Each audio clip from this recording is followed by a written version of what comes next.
کہ ہمارے یہاں کراچی کو جن حکمرانوں نے ادھر حکومت کی ہے وہ کراچی کے لوگ ہی نہیں ہیں.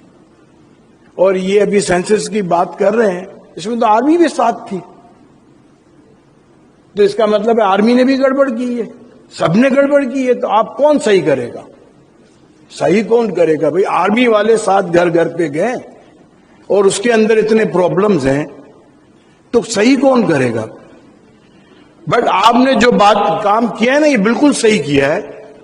کراچی کے اسکولز، کالجز، بینکس، یہاں کے بزنس کمیونٹی، ٹریڈرز، یونیورسٹیز، یہ جتنے ادارے ہیں، جتنے کراچی کے لوگ ہیں، سب کو نکلنا پڑے گا ایک ساتھ. جب تک یہ ایک ساتھ نہیں نکلیں گے کچھ بھی نہیں ہوگا. آپ مجھے بتائیں، صرف 55 ارب روپے، 55 سے 60 ارب روپے انفراسٹرکچر سیس کی مد میں سندھ گورنمنٹ کو پیسے ملتے ہیں، ایکسائز ڈپارٹمنٹ کو. کتنے؟ 55 سے 60 ارب کی. اور انفراسٹرکچر سیس کا مطلب یہ ہے کہ آپ کے انفراسٹرکچر سے گزر کے جو گاڑیاں گئی ہیں، یہ اس کے لیے ہے نا کہ وہ خراب ہوگا. تو یہاں سے تو کراچی سے نکلنے کے بعد تو موٹر وے اور ہائی وے پہ چڑھ جاتی ہے. تو کہاں کا انفراسٹرکچر خراب ہوا؟ کراچی شہر کا. تو کراچی کو کیا ملتا ہے اس میں سے؟ اور کبھی سی ایم ہاؤس میں نے یہ بات کی تو بولے اس کو نہیں بلایا کرو آئندہ. ادھر یہ حال ہے، یہ حقیقت ہے، یہ حقیقت ہے. اور ایک دفعہ میں نے کور کمانڈر آفس میں یہ بات کی، جب میں بات کر کے باہر نکل رہا تھا. چیف آف آرمی اسٹاف آئے تھے، باجوہ صاحب تھے، نہیں وہ تھے اپنا کیانی صاحب، باجوہ صاحب تھے، باجوہ صاحب. جب یہ شبر زیدی، تو گڑی گڑی فون آ رہے تھے، نمبر کوئی نہیں آ رہا تھا. تو مجھے زبیر موتی والا نے فون کیا، تم کو فون کر رہے ہیں اٹھا نہیں رہے. میں نے نمبر ہی نہیں آ رہا، میں کیوں اٹھاؤں؟ بولا یار وہ ادھر بلا رہے ہیں، ادھر آ جاؤ. میں نے بولا یار میں تو فیملی کے ساتھ بیٹھا ہوں، میں تو نہیں آتا، میرا اپنا کیا کام. جب میں ادھر گیا تو مرحوم مہتاب چاولہ تھے میرے ساتھ، زبیر بیٹھے ہوئے تھے. میں نے ادھر سب کو، جتنے لوگ بیٹھے تھے نا، میں نے ان سب سے کہا کہ خدا کا واسطہ ہے کراچی میں ہی آئے، کراچی کی بات کرو، چمچہ گیری نہیں کرنا. آپ سب لوگ ایک تو تعریفیں کرو گے اور چمچہ گیری کرو گے. اچھا یہ بات میں نے کی ادھر، تو آرمی کے کچھ لوگ کھڑے تھے اور سن رہے تھے. پھر وہ آئے اور وہی جو فیڈریشن کے پریزیڈنٹ تھے انہوں نے وہی ہاتھ پھیرنے شروع کیے، سمجھے. مگر اس میں ہم مہتاب چاولہ اور ہم نے بولا بھائی ہم کو ٹیکسٹائل کی بات کرنی ہے، مجھے جلدی کام سے جانا ہے تو مجھے پہلے کرنے دیں. میں نے بادشاہت کی ادھر. جب میں اٹھ کے باہر نکلا تو مجھے ایک بریگیڈیئر نے بولا یار آپ کا کارڈ مجھے چاہیے. میں نے کیوں چاہیے؟ آپ نے بولا آپ کے پاس تو ہے سب چیزیں میری، اور میں کوئی آفس سے تھوڑی آ رہا ہوں یار، میں تو فیملی کے ساتھ تھا، وہاں سے آ رہا ہوں. تو مطلب یہ حال ہے. کوئی بولتا ہے تو اس کو بولتے ہیں آپ کا کارڈ دو، آپ کا یہ دو. مطلب سچی بات کرنا بھی گناہ ہے. کیا ہے؟ اور اس کا ایک ہی سولوشن ہے جو میں نے ابھی سمجھا ہے. دیکھیں آج یہ سرکولر ریلوے کب بنی؟ آپ مجھے بتائیں. حبیب بینک پلازا کب بنا؟ تو ہم نے تو جب سے ہوش سنبھالا ہے تو نیگیٹو گروتھ ہی دیکھی ہے. اور جس دن یہ نعرہ لگا ہے تم ادھر اور میں ادھر، اس دن کے بعد نیگیٹو گروتھ ہوئی ہے. آپ 4-5 بیسک چیزیں ہوتی ہیں جس پہ آپ شور مچا رہے ہو. میرٹ ختم ہو گئی. مجھے کوئی میری فیکٹری میں کہے کہ آپ سفارش پہ آدمی رکھو سارے، تو میں رکھ سکتا ہوں، فیکٹری چلا سکتا ہوں، سوال ہی پیدا نہیں ہوتا. آپ مجھے بتائیں کہ یہاں میرٹ پہ کتنے لوگ بھرتی ہوتے ہیں؟ پاکستان میں کتنے لوگ میرٹ پہ بھرتی ہوتے ہیں؟ آپ نے اپنے آئین کے اندر وہ سسٹم بنا دیا کہ میرٹ کو ختم کرو. میں اسمبلی میں کوئی 20-25 سال سے جاتا ہوں نیشنل اسمبلی میں اور سینٹ میں. وہاں میں لا میکرز جو دیکھتا ہوں تو میں سوچتا ہوں کہ یہ جو لا میکرز ہیں یہ ہمارا قانون بنا رہے ہیں. آپ ان کو دیکھ کے حیران ہو جاؤ گے. میں حقیقت بتا رہا ہوں.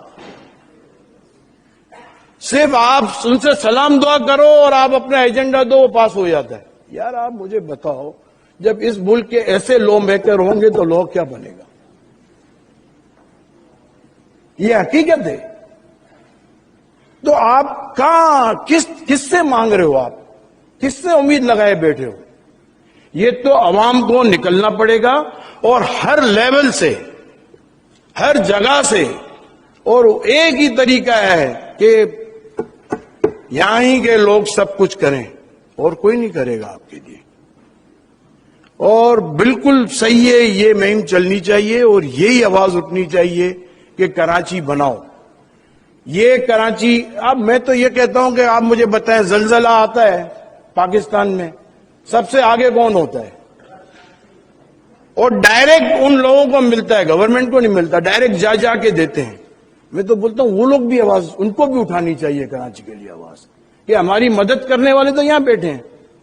ہم تکلیف میں آتے ہیں تو ہمارے پاس یہاں کے لوگ آتے ہیں، چاہے افغانستان ہو، چاہے کوئی اور کنٹری ہو، کسی بھی ملک میں، مسلمان ملک کے اندر کوئی پرابلم آتا ہے، سب سے پہلے کون جاتا ہے؟ پاکستان سے کراچی کے لوگ. آپ مجھے یہ بتائیں، ایکسپورٹ کراچی کی زیادہ، ڈائریکٹ ٹیکس کراچی کا زیادہ، سندھ کا 95% ریونیو کراچی کا. کراچی کے ساتھ کیا ہو رہا ہے؟ ظلم ہی ہو رہا ہے، اور کیا ہو رہا ہے؟ کوئی، جب تک یہ عوام ایک ایک گھر سے لوگ نہیں نکلیں گے نا، جب تک یہ مسئلہ حل ہی نہیں ہو سکتا. آپ لوکل گورنمنٹ، یہ گورنمنٹ سب آتی تو ان کے انڈر میں، پروونشل گورنمنٹ میں آئین کون بنائے گا؟ قانون کون بنائے گا پروونس کا؟ ایم پی ایز بنائیں گے. اور آپ سے زیادہ کون جاتا ہے؟ کیسے کیسے ایم پی ایز ہیں یہاں کے، وہ آپ کا قانون بنائیں گے. میں تو ایک بات کرتا ہوں، کبھی کبھی کوئی مجھے یہ بات کرتا ہے، میں بولتا ہوں آپ مجھے بتاؤ، ایک تاریخ لکھنے والا عالم دین ہو اور ایک تاریخ لکھنے والا ٹیررسٹ ہو، آپ کس کی تاریخ پڑھو گے؟ یار اللہ کا نام لو، کون قانون بنا رہے ہیں؟ کبھی آپ سوچو تو صحیح. آپ اسمبلی کے سارے آدمیوں کو چیک کرو، یہ جو قانون بنا رہے ہیں اس میں سے کون لوگ ہیں جس کے آپ جس کو سلوٹ کرو کہ یہ آدمی قانون بنانے کے لیے بالکل قابل ہے، وہ ہمارے قانون بنا رہے ہیں. تو ہم کیسے صحیح ہوگا ملک؟ آپ مجھے بتائیں کس طرح صحیح ہوگی چیزیں؟ مجھے تو نہیں سمجھ میں آتی. آج کل جتنے بچے ہمارے پڑھ کے آتے ہیں، بچے انڈسٹریلسٹ کے ہوں، بزنس مین کے ہوں، ٹریڈرز کے ہوں، باہر سے آتے ہیں، تھوڑے دن میں بھاگ جاتے ہیں. تھوڑے دن میں میں ابھی ریسنٹلی شکاگو گیا تو ہمارے دوست، ہمارے کالج اسکول کے دوست وہاں شکاگو میں مجھے ملے. وہ اتنے خوش ہوئے مجھے دیکھ کے. بولا ہر روز مجھے دیوان پہ آ کے وہ سبب سے لے جاتے تھے، اور رات کو 2 بجے تک. بولا یار ہم تو اب سب ریٹائر ہیں، بچے کام کر رہے ہیں، ہم 2 3 بجے تک بیٹھتے تھے. اور میں 15 دن تک بیٹھا، اور 15 دن وہاں رہا. اور مجھے کہتے تھے ابھی ایک کی بیٹی کی شادی ہے، مجھے فون کر رہا ہے جاوید بھائی آ جاؤں. وہ بیچارے روتے ہی رہتے ہیں کراچی کے لیے، سب کراچی کے لیے روتے رہتے ہیں. اور آج یہ اگر صحیح ہو جائے نا، چائنا جب اپنے صحیح ٹریک پہ آیا تو پوری دنیا سے چائنیز آنا شروع ہو گئے چائنا میں. اور جب وہ چائنا میں آئے تو چائنا کا گراف یوں کیا. اور میں بولتا ہوں کہ یہ اکیلا کراچی جو ہے نا، یہ جتنا باقی پاکستان ہے نا، ایسے 100 گنا پاکستان ہو جائے نا، اس کو اکیلا چلا سکتا ہے. یہ کراچی وہ شہر ہے، یہ دوسرے ملکوں کے لوگوں کو جب چلا سکتا ہے. ہم چھوٹے تھے تو میں آپ کو بتاؤں کہ ہمارے محلے کے اندر بلڈنگیں تھی چھوٹی چھوٹی، تو کراچی یونیورسٹی میں فلسطینی، ملیشین، انڈونیشین، سب جارڈنی، کتنے لوگوں کے کنٹری کے لڑکے یہاں پڑھنے آتے تھے یار میڈیکل کالج میں. کہاں گئے؟ آج وہ دبئی میں ہمارے بچے پڑھنے جا رہے ہیں. تو ہم تو نیگیٹو گروتھ پہ ہیں کنٹینیو. اور جب یہ 4-5 چیزیں جو تباہی کی گئی، انڈسٹریلائزیشن کو ختم کیا گیا، تباہی شروع ہو گئی. ایجوکیشن کو نیشنلائز کیا، تباہی شروع ہو گئی. میرٹ کو ختم کیا، تباہی شروع ہو گئی. بینک کو نیشنلائز کیا، تباہی شروع ہو گئی. رہا کیا پھر اس کے بعد؟ آپ نے تو سب بیسک جو فاؤنڈیشن ہے وہ ساری ختم کر دی. اور میرٹ ختم کرنا کسی بھی ملک کے اندر وہ تو کینسر ہے. اس سے بڑا تو کینسر کوئی نہیں ہے کنٹری کو تباہ کرنے کے لیے. حقیقت تو یہ ہے. آپ مجھے بتائیں، میں سائیڈ انڈسٹریل SIT کے بورڈ پہ ہوں، وہاں ان کے پاس ماسٹر پلان نہیں ہے، ان کے پاس ٹائٹل ڈاکیومنٹ نہیں ہے. 7-8 انڈسٹریل ایریا ہے. میں نے بولا بورڈ پہ، بھئی آپ کے ٹائٹل ڈاکیومنٹ کہاں ہیں، مجھے دکھائیں تو صحیح. تو کسی کے پاس ٹائٹل ڈاکیومنٹ نہیں ہے.